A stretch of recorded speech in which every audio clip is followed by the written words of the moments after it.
Welcome back to Untold History. My name's Abby, I'm Jillian. and today we are covering the Know Nothings.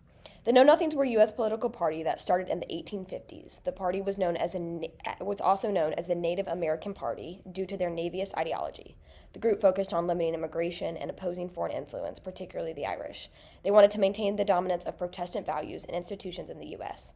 They feared the Catholic priests and bishops would control a large portion of voters, believed that they were more loyal to the Pope than to the United States. So just some background, it was outgrowth of a strong anti-immigration and especially anti-Roman Catholic that started during the 1840s. During this time, there was a rising tide of immigrants, primarily Germans in the Midwest and Irish in the East. A woman named Maria Monk published a book claiming to have gone undercover in one of the covenants and accused priests of raping nuns and strangling the babies that resulted. This was proven to be a lie, but her book remained popular. It was already out there and it was sold like thousands of copies. It called for the exclusion of the foreign-born from voting and holding office.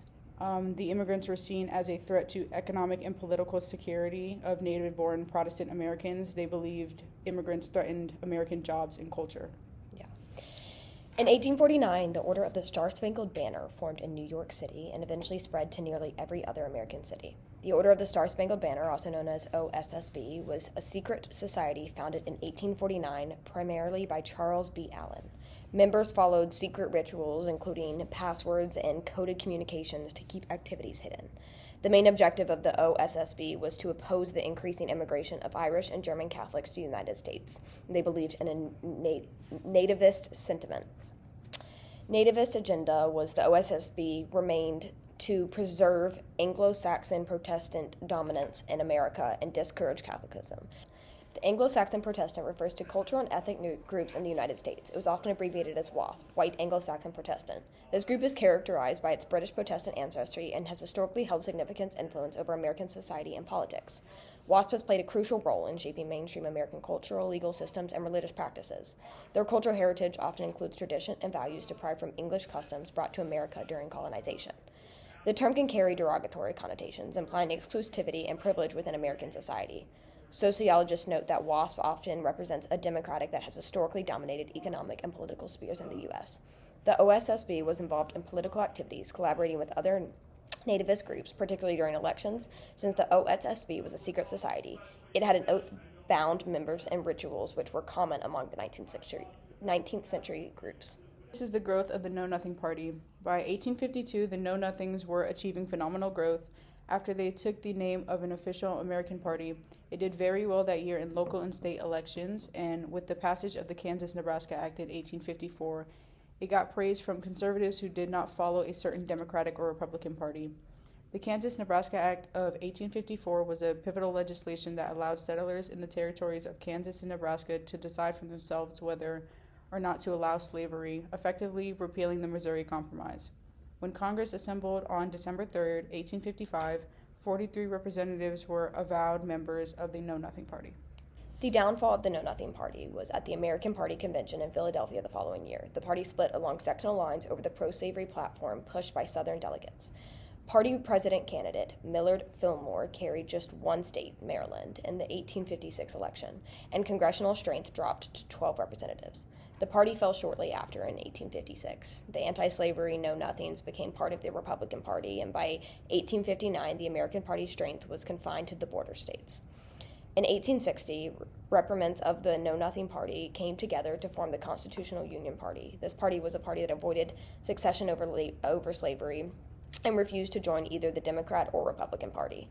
Anti-Catholics' attitudes became more socially accepted. Rumors spread that Catholic convents had secretly imprisoned young women against their will. These conspiracy theories had little to no evidence but were widely believed by many people. The Know-Nothings influenced U.S. political parties and how xenophobia was represented in the United States for years to come. Although the party only lasted around a decade or two, they impacted many parts of politics. Something I did want to point out that I don't think we put in our thing was that the name, the Know-Nothings, came from members saying, "I know nothing," when asked about their secret activities. Since they were typically a secret society, even though that they were a political party, they didn't, anytime that somebody was asked, "Oh, what are you representing? Oh, what are you doing?" None of them wanted to say, "Oh, I'm representing going against anti anti-Catholics or Irish or anything like that. So their immediate response would just be, I know nothing, which is how the name came to be.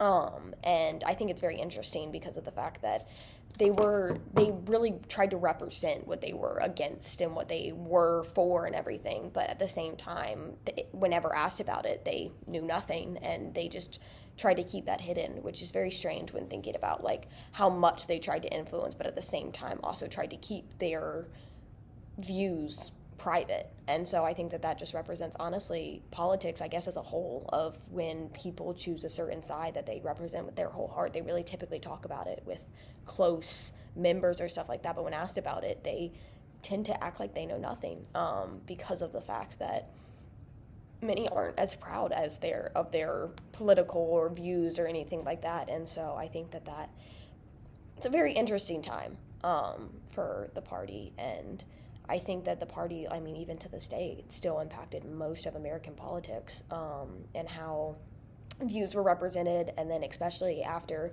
in the following century of when it came to like World War II and the Cold War and things along those lines. Like there was a bunch of more like xenophobia, and there was so many more experiences of that in the 20th century as well, and even in the 21st century as now, as there was in the 19th century. And so we still have smaller groups like that today, just not as, I guess, prominent.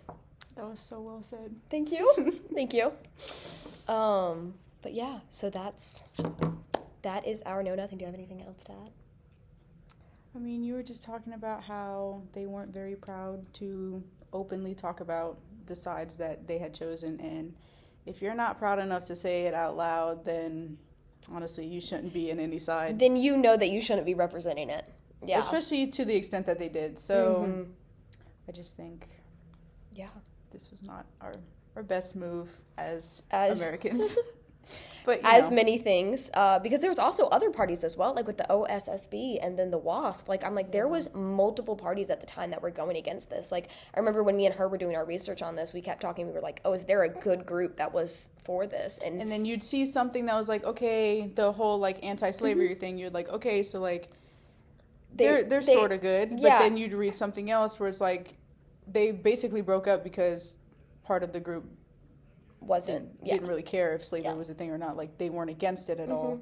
So no, they were not a good group. No, none of those three groups were good at all. And I mean, something else that me and her talked about was the fact that like them saying that they promoted anti-slavery was the same thing. If you watch our old video on like the Jonestown mass suicide, it was kind of what Jim Jones did on the whole thing of, I'm saying that I promote this certain thing so that way y'all are more likely to come to me, so that way I seem like a good person. Like what Jim Jones did at the time was he said that he was against like slavery and that he was like all for like being inclusive and everything, but then he's just promoting popularity. Yes, exactly. They're just promoting people to make them follow them, to make them believe that they're good people, just to not be good people and fall down the wrong path. And so something that me and her talked about was the fact that we don't even know what these parties, if they even were against slavery, because they may have just been saying things like that to try and get people into their group and everything.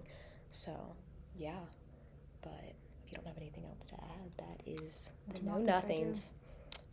Thank you for watching our podcast this time. Like and subscribe. And again, if you have any questions or any suggestions, please put them in the comments below. And we will address such in our next video. Of course. Okay. Bye.